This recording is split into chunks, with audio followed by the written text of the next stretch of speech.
Hello everyone, which is your favorite food? Which is the food that you always like to eat whenever you are hungry? देखिए, आपका answer जो भी हो, मेरा basic question कुछ और है। और वो बेसिक क्वेश्चन ये है कि क्या आपको पता है कि जो फूड आपको प्यारा है, जो फूड आपको इतना पसंद है, उसमें क्या कंपोनेंट्स हैं? Yes, in the last session, that is part 2 of chapter 1, हमने पढ़ा था कि फूड में कंपोनेंट्स होते हैं, जो कंपोनेंट्स बहुत ज़्यादा एसेंशियल होते हैं हमारे बॉडी के लिए, और हम उनको बोलते हैं न्यूट्रिएंट्स। तो क्या आपको पता है कि आपके फूड में कौन कौन से न्यूट्रिएंट्स हैं?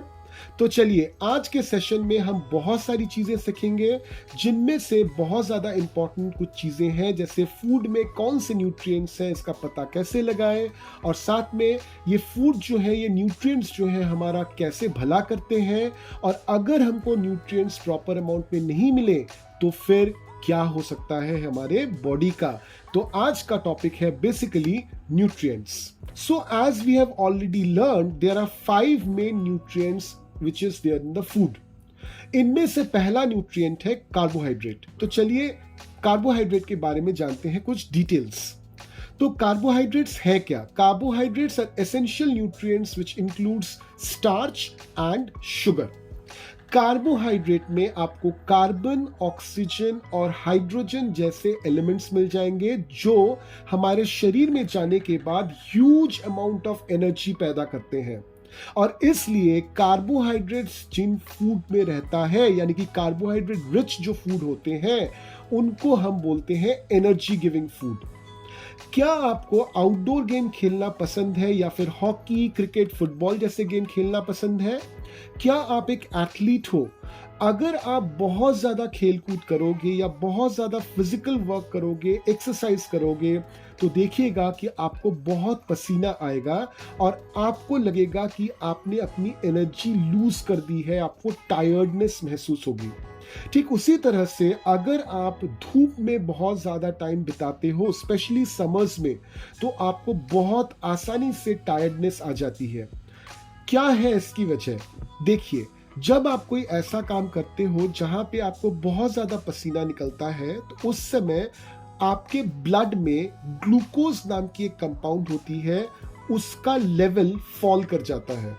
तो आपके ब्लड में जैसे ही ग्लूकोज का लेवल फॉल होगा, आपको बेचैनी महसूस होगी, और उस बेचैनी को बेसिकली हम लोग बोलते हैं tiredness.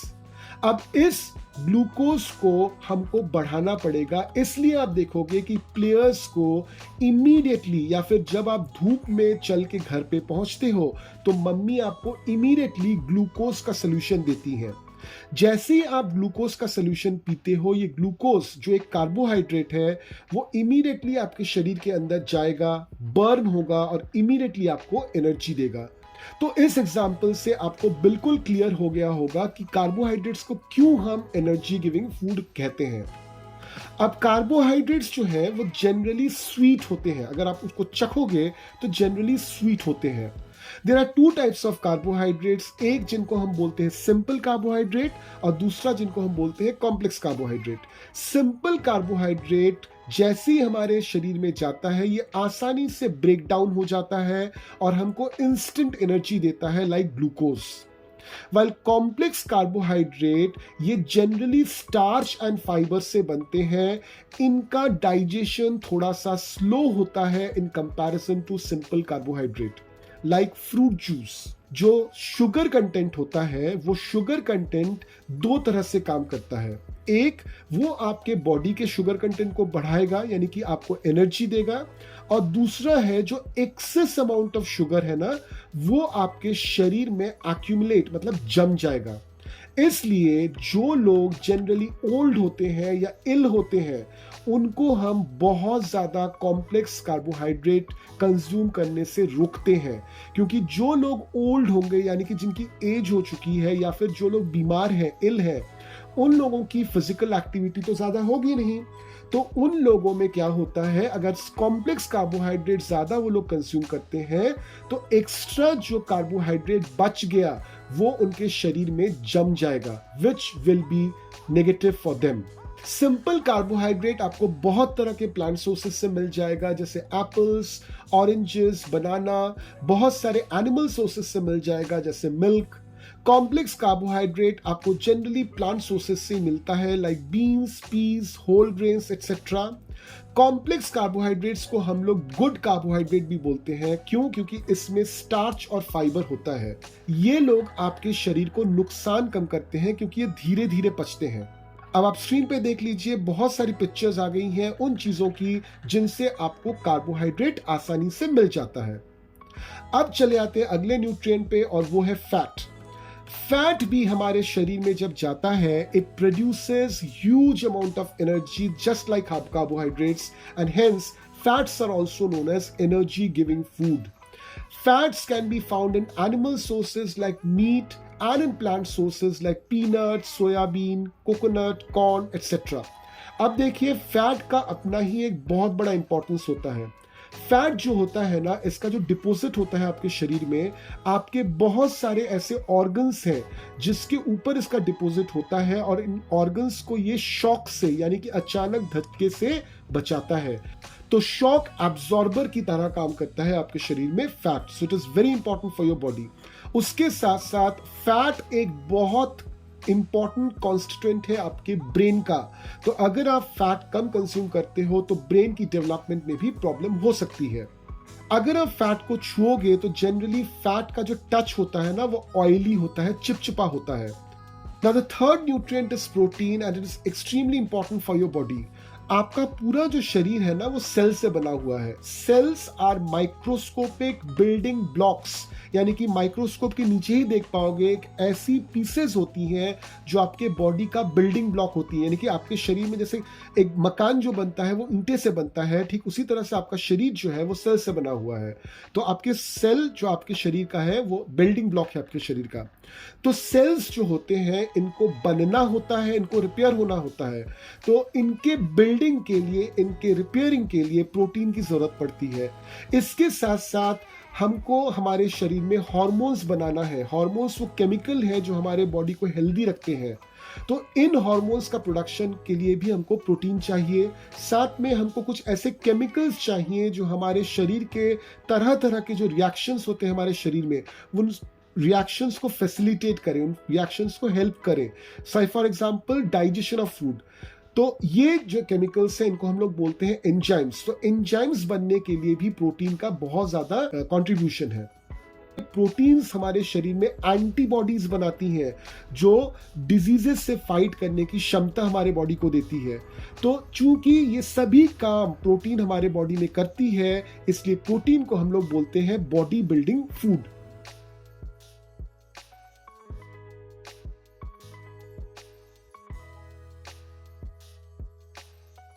Carbohydrates, fats and proteins, इन तीनों को मिलाकर वी कॉल देम मैक्रोन्यूट्रिएंट्स, क्योंकि ये हमारे बॉडी को ह्यूज क्वांटिटीज में चाहिए। तो हमारा जो डेली मील होता है ना, उसमें सबसे ज्यादा कार्बोहाइड्रेट, फैट्स और प्रोटीन्स ही हम कंज्यूम करते हैं।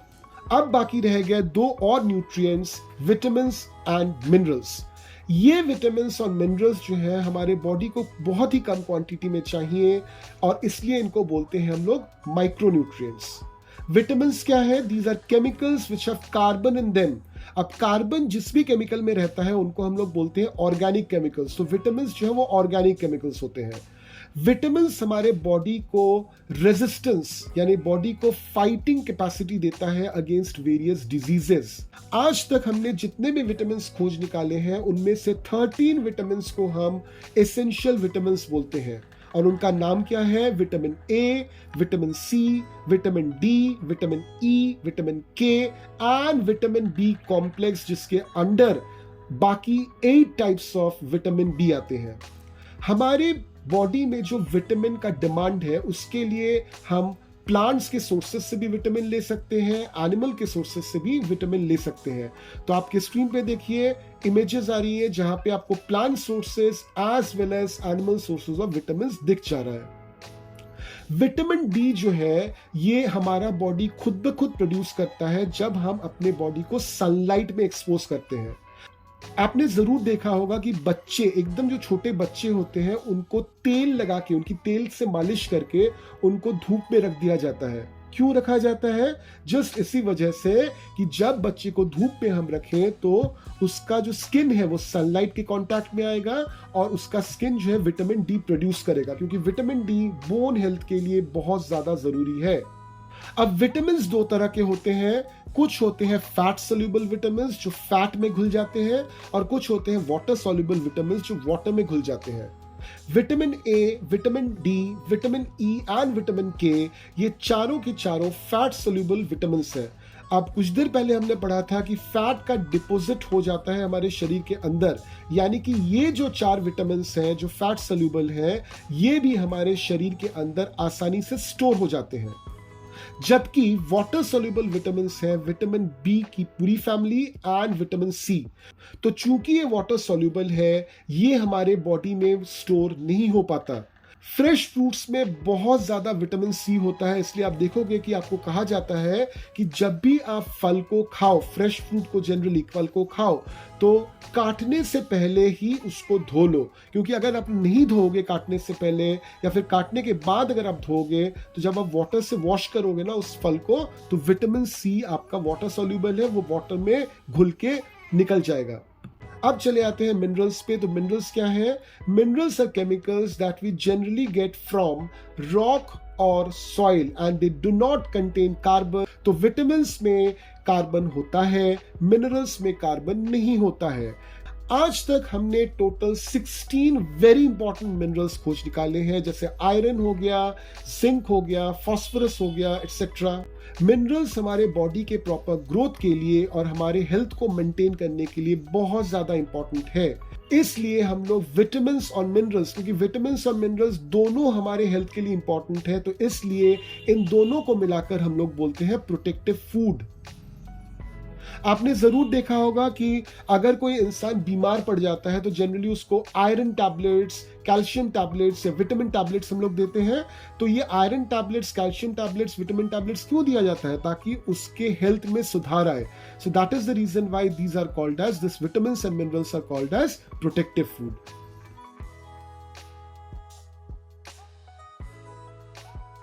अब ये जो 5 न्यूट्रिएंट्स हैं, इनके अलावा भी हमारे बॉडी को 2 चीजें हैं जो बहुत इंपॉर्टेंट है, हमारे बॉडी को चाहिए ही चाहिए।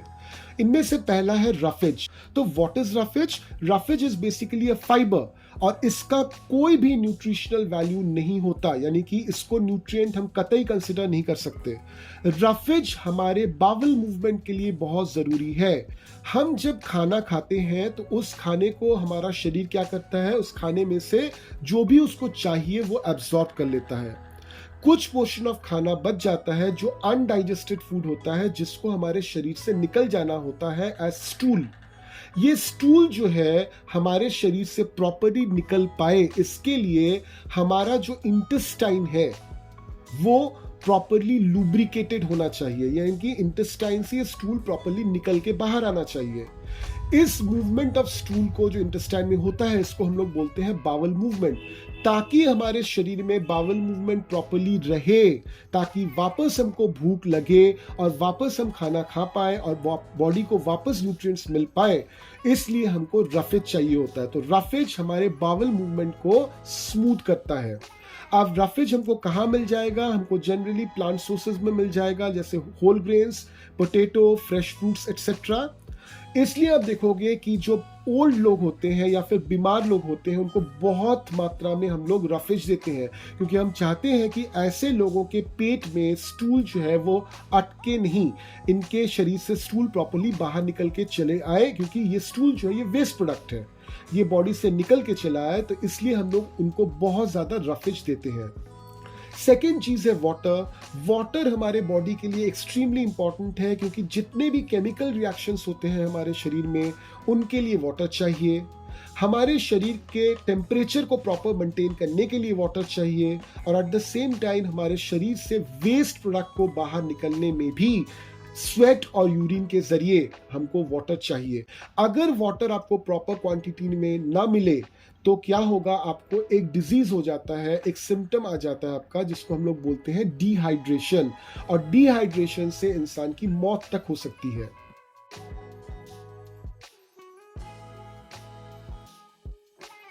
अब चलिए, इतना कुछ देखने के बाद मैं वापस आपको वही वाला क्वेश्चन पूछता हूं जो मैंने आपको सेशन 2 के आखिर में पूछा था। Why do we consume so many items in our meal? अब उसका आंसर हम सिंपल तरीके से दे पाएंगे और ये बोल पाएंगे कि all food do not contain the required amount of nutrients, roughage and water. कुछ फूड ऐसा रहेगा जहां पे रफेज की मात्रा ज्यादा रहेगी, कुछ जिसमें वाटर की मात्रा ज्यादा रहेगी, कुछ जिसमें से विटामिन की मात्रा ज्यादा रहेगी, कुछ में मिनरल्स की मात्रा ज्यादा रहेगी। जनरली आपको ऐसा कोई फूड नहीं मिलेगा कि जिसमें सभी के सभी न्यूट्रिएंट्स साथ में roughage as well as water एक साथ है। तो इसलिए हम जो मील कंज्यूम करते हैं, ताकि हमको सभी न्यूट्रिएंट्स जो जितने क्वांटिटी में चाहिए वो क्वांटिटी में हमको मिल जाए, इसलिए हम उतने ज्यादा फूड आइटम्स रखते हैं। क्लियर? अब यहीं पे एक टर्म आ जाता है balance diet. What is balance diet? That type of food in which all required nutrients, roughage and water is there so that we do not fall ill is known as a balanced diet. एक example लीजिए जहां पे मैं आपको 5 लोगों के नाम बताता हूं। एक बेबी, एक स्कूल जाता बच्चा, a person who had an operation 2 days ago, a mother and an aged person. आपको क्या लगता है, इन सभी के न्यूट्रिएंट्स की जरूरत सेम होगी? ऑब्वियसली नहीं। जैसे मान लीजिए एक बेबी हो गया या फिर एक स्कूल गोइंग किड हो गया, तो इसके बॉडी में डेवलपमेंट हो रहा है, तो इसको नए सेल्स बनाने हैं, डैमेज सेल्स को रिपेयर करना है, तो इसको बहुत अमाउंट में प्रोटीन चाहिए होगा, कार्बोहाइड्रेट चाहिए होगा, इसका ब्रेन डेवलपमेंट हो रहा है, इसको फैट चाहिए होगा। जबकि एक एजेड पर्सन को उतने अमाउंट में कार्बोहाइड्रेट या फैट की जरूरत नहीं है, क्योंकि एजेड पर्सन मींस उसका मूवमेंट जो है स्लो हो गया है। Aged people can not move so fast, can not move to different places. तो इनके लिए हमको एनर्जी रिच फूड का कंटेंट जो है या कंटेंट जो है वो कम करना पड़ेगा। तो हर किसी के खाने में एक जैसे न्यूट्रिएंट की जरूरत नहीं पड़ती, और इसीलिए ये टर्म आता है बैलेंस डाइट।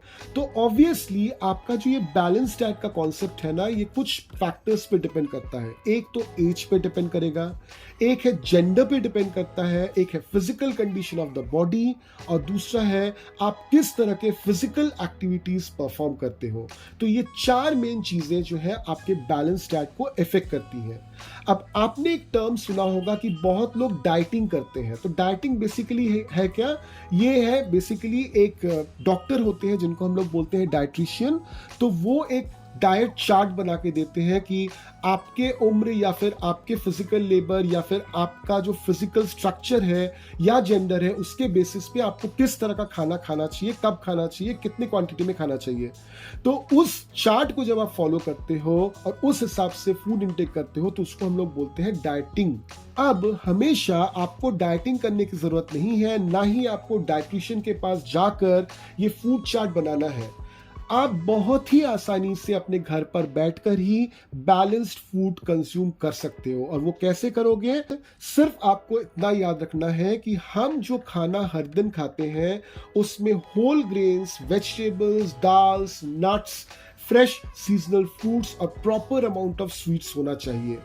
हमारे एज के हिसाब से, हमारे जेंडर के हिसाब से, हमारे फिजिकल एक्टिविटी के हिसाब से और हमारे फिजिकल हेल्थ के हिसाब से अगर यही चीजें हम थोड़ा सा ऊपर नीचे करके खा लें, तो हमको अलग से डाइटिशियन की जरूरत नहीं पड़ेगी, कुछ अलग नहीं करना पड़ेगा फॉर गेटिंग बैलेंस्ड फूड। तो हम जो नॉर्मल घर का खाना खाते हैं उससे ही हमारे बैलेंस्ड फूड की रिक्वायरमेंट मिट जाती है।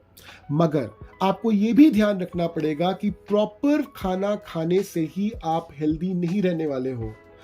आपको बहुत सारी दूसरी चीजों का भी ध्यान रखना पड़ेगा, जिसमें से एक बहुत इंपॉर्टेंट चीज है कुकिंग। आपको ये देखना पड़ेगा कि आप जो खाना खा रहे हो ये प्रॉपरली कुक्ड है। ओवर कुक्ड भी नहीं होना चाहिए, अंडर कुक्ड भी नहीं होना चाहिए। देखिए, कुकिंग जो है हम लोग क्यों करते हैं, ताकि खाना जो है इजीली डाइजेस्ट हो जाए और साथ में खाना टेस्टी भी लगे। तो अगर आप किसी खाने को ज़्यादा पका दोगे या कोई खाना कम पकाओगे, कच्चा रह जाएगा, तो आपको टेस्ट नहीं लगेगा, आपको प्रॉपरली डाइजेस्ट भी नहीं होगा वो पर्टिकुलर खाना। एट द सेम टाइम आपको इतना भी याद रखना है कि ये जो खाना आप पका रहे हो या खा रहे हो, that has to be done in a clean way and in a clean place. हर समय पके हुए खाने को ढक के रखना चाहिए। एट द सेम टाइम कौन सा प्रोसेस ऑफ कुकिंग आप यूज कर रहे हो वो भी बहुत इंपॉर्टेंट है। अगर आप फ्राइड फूड ज्यादा खाओगे, तला हुआ खाना ज्यादा खाओगे, तो आपकी हेल्थ बिगड़ेगी। फ्रूट्स, वेजिटेबल्स, इन दोनों को प्रॉपरली धो लेना चाहिए बिफोर कटिंग देम या बिफोर पीलिंग देम। पीलिंग मतलब छिलका निकालना। तो उनको काटने से पहले या फिर पील करने से पहले, छिलका निकालने से पहले इसको अच्छी तरह से धो लें। एक बार आपने जब फ्रूट्स को या वेजिटेबल्स को काट लिया है, तब ट्राई कीजिए उसको न धोने का, क्योंकि ऐसा करने से जो वाटर सॉल्युबल मिनरल्स और वाटर सॉल्युबल विटामिन है वो बाहर निकल जाएंगे। एट द सेम टाइम आपको ये भी देखना पड़ेगा कि जहां तक पॉसिबल है फ्रूट्स एंड वेजिटेबल्स का स्किन जो है उसको कंज्यूम कीजिए, क्योंकि यहाँ पे बहुत सारे विटामिन होते हैं। बहुत सारे आपको लोग ऐसे मिल जाएंगे, स्पेशली बच्चे, जो एप्पल का छिलका निकाल के खाते हैं। That is complete wastage. Apple का जो मैक्सिमम विटामिन है वो तो उसके छिलके में ही है। उसको ही अगर आप निकाल दोगे तो आपको विटामिन कम पड़ जाएगा। कुकिंग का टाइम जो है वो इक्वली इंपॉर्टेंट है। ज्यादा देर तक खाना मत पकाइए, इससे आपके न्यूट्रिएंट्स, स्पेशली प्रोटीन या मिनरल, वो डिस्ट्रॉय हो जाते हैं इस प्रोसेस में। और जब तक पॉसिबल हो या जहां तक पॉसिबल हो, फ्रूट्स को ट्राई कीजिए कच्चा खाने का। अगर आप फ्रूट्स को पकाते हो तो इसका जो विटामिन सी है वो डिस्ट्रॉय हो जाने के चांसेस बढ़ जाते हैं। हमारे जो स्पाइसेस हैं, जो मसाले पड़ते हैं खाने में, ये सिर्फ हमारे खाने को टेस्टी नहीं बनाते, इनमें बहुत सारे मेडिसिनल वैल्यूज भी होते हैं। दवाइयों की तरह काम लिया जा सकता है इनसे। मगर टू मच ऑफ स्पाइस अगर आप यूज करते हो तो भी वो आपके हेल्थ के लिए नुकसानदायक है। एट द सेम टाइम किस टाइम पे आप खाना खा रहे हो, that is also very important. कोई भी मील, स्पेशली ब्रेकफास्ट, कभी भी स्किप नहीं करना चाहिए। तो चलिए, ये सारी चीजें जो हमने देखी एक छोटे से एग्जाम्पल से समझते हैं, जो आपके बुक में ही दी हुई है बूझू के जरिए।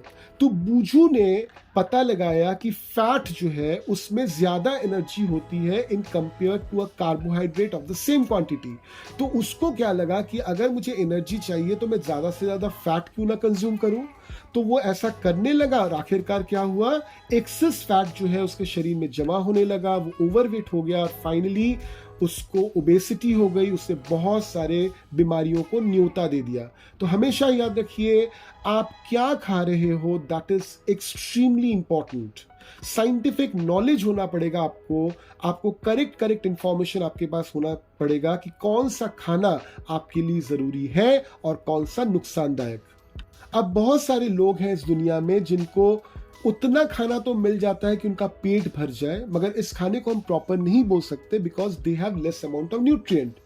इस तरह के सिचुएशन को हम लोग बोलते हैं अंडर न्यूट्रिशन। ठीक उसी तरह से आपको दुनिया में ऐसे बहुत लोग मिल जाएंगे जिनको प्रॉपर खाना ही नहीं मिलता।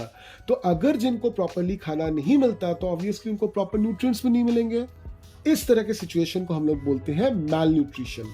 अब आपके शरीर को जितने भी न्यूट्रिएंट्स हैं एक प्रॉपर क्वांटिटी में चाहिए। से फॉर एग्जाम्पल, एक आदमी है कोई, वो अपने मील्स लेता है और वो क्या करता है, अपने मील्स में विटामिन ए को इंक्लूड नहीं करता है। तो एकदम शुरुआती दिनों में उस पर कोई फर्क नहीं आएगा। उसको जितना विटामिन ए उसको शरीर को चाहिए, उसने उतना विटामिन ए इंटेक नहीं किया, उसके शरीर में कोई चेंज नहीं आएगा शुरुआती कुछ दिनों में। मगर यही चीज अगर कंटिन्यू होती रही, बहुत दिनों बाद उस इंसान की आंखें जो है वो कमजोर हो जाएंगी and finally may be the person will develop a disease called night blindness. तो यहां पे ये जो डिजीज हुआ ना, नाइट ब्लाइंडनेस, किसके वजह से हुआ? विटामिन ए के कमी के वजह से। कमी को इंग्लिश में क्या बोलते हैं? Deficiency. So those diseases which happen when we do not get proper amount of nutrient for a longer period of time, उस तरह के डिजीज को बोलते हैं डेफिशिएंसी डिजीज। तो अगर आप चले आते हो पेज नंबर 9 पे, वहां पे आपको एक कंप्लीट लिस्ट मिल जाएगी डेफिशिएंसी डिजीजेस की। जैसे विटामिन ए की डेफिशिएंसी से लॉस ऑफ विजन हो सकता है, विटामिन B1 के डेफिशिएंसी से आपको बेरीबेरी हो सकता है, विटामिन सी के डेफिशिएंसी से आपको स्कर्वी हो सकता है, विटामिन डी के डेफिशिएंसी से आपको रिकेट्स हो सकता है, कैल्शियम के डेफिशिएंसी से आपको बोन और टूथ डिके होगा, आयोडीन के डेफिशिएंसी से आपको गोइटर हो सकता है, एंड आयरन के डेफिशिएंसी से आपको अनीमिया हो सकता है। तो इस तरह से हमने देख लिया कि हम जो भी खाना खाते हैं उसमें से जो भी न्यूट्रिएंट हमारे शरीर में जाते हैं, what is the importance of each and every nutrient. Now let us check doing some experiment to understand which food item of mine contains what type of nutrients। तो इसके लिए करेंगे हम कुछ एक्सपेरिमेंट्स जो दिए हुए हैं एक्टिविटी 2 नाम के हेडिंग के अंडर पेज नंबर 2 में। तो यहाँ पे हमको 3 तरह का एक्सपेरिमेंट करने के लिए बोला गया है, और इस एक्सपेरिमेंट को करने के लिए टेबल 1.2 में फूड आइटम्स दिए हुए हैं। तो आप अगर चले आते हैं 1.2 में, आपको फूड आइटम्स भी दिख जाएंगे।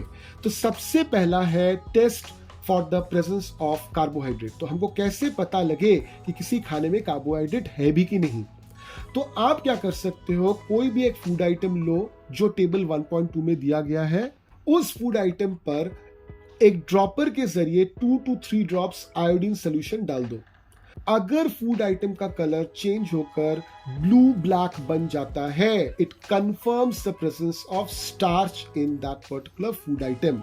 तो आपको जो ऑब्जर्वेशन मिला उस हिसाब से आप टेबल 1.2 को अपडेट कर लीजिए। अब चले आते हैं अगले पर, that is how do we know कि किसी चीज में प्रोटीन है कि नहीं। तो फूड आइटम को लीजिए, उसको अच्छी तरह से मसलिए, मतलब मैश कीजिए। एक बार मैश हो जाए तो एक टेस्ट ट्यूब में उस फूड आइटम को डालिए और उसमें 10 ड्रॉप्स ऑफ वाटर डाल दीजिए। अच्छी तरह से हिलाइए उसको। फिर उसमें 2 drop of copper sulphate solution and 2 drops of caustic soda solution डाल दीजिए। थोड़ा सा उस हालत में छोड़ दीजिए। अब चेक कीजिए कि क्या इसका कलर, सोल्यूशन का कलर चेंज होकर वायलेट हुआ। अगर होता है तो it confirms the presence of protein in the food item. ठीक इसी एक्सपेरिमेंट का जो आउटकम है वो आप टेबल 1.2 में वापस नोट डाउन कर लीजिए। अब चले आते हैं थर्ड चेकिंग पे, that is for the checking of fats. तो एक फूड आइटम लीजिए, उसको एक पेपर में रखिए, पेपर को अच्छी तरह से उस फूड आइटम पे रैप कीजिए और हल्के से पेपर को रगड़िए। जोर से मत रगड़िएगा, नहीं तो पेपर फट जाएगा। हल्के से रगड़िए। कुछ देर बाद पेपर को ओपन कीजिए, खाने को हटा लीजिए, पेपर को ड्राई कीजिए। अब उस पेपर को लीजिए और लाइट के अगेंस्ट में उसको देखिए। अगर आपको दिखा कि पेपर के ऊपर ऑयली पैचेस पड़े हुए हैं, इसका मतलब उस फूड में बहुत ज्यादा फैट की क्वांटिटी थी। बहुत ध्यान से देखिए, हमने जब खाने को मैश किया उसके बाद ही हमने चेक नहीं किया, थोड़ा सा टाइम लिया, सूखने दिया पेपर को। क्यों? क्योंकि ये जो दाग है ना, ऑयली पैच टाइप का जो दाग है, ये दाग वाटर से भी बन सकता है। तो जब आप सूखने देते हो तो उसके अंदर जो पानी है वो उब जाता है। तो हमने ये तीनों एक्सपेरिमेंट्स कर लिए फूड आइटम्स पे। इन तीनों एक्सपेरिमेंट्स को करने के बाद टेबल 1.2 को पूरी तरह से कंप्लीट कर लीजिए। आप बहुत ध्यान से देखिए, हमने टेस्ट की for the presence of carbohydrate, protein and fat, मगर हमने test for vitamin and mineral नहीं किया, क्योंकि ये पहले तीनों को टेस्ट करना बहुत आसान है। विटामिन और मिनरल को टेस्ट करना थोड़ा सा आपको मुश्किल लग सकता है। सो इसके साथ ही हम आज का टॉपिक कंप्लीट करते हैं। हमने जितने भी सेशन ऑफ वीडियोस बनाए हैं फॉर क्लास 6 साइंस, सबको जाके कंप्लीट कीजिए। अगर आपका कोई डाउट है तो बेहिचक उस डाउट को मुझे पूछिए। मेरा व्हाट्सएप नंबर और ईमेल आईडी दिया हुआ है डिस्क्रिप्शन बॉक्स में। तो अगर आपको कोई भी डाउट होता है, बिल्कुल मत हिचकिचाइए, अपने क्वेश्चंस पूछिए और अपने डाउट्स क्लियर कर लीजिए। तो हमारा अगला जो सेशन होगा that will be on part 4 of chapter 1, जहां पर हम इस चैप्टर के क्वेश्चन आंसर्स को डिस्कस करेंगे। तब तक कीप लर्निंग।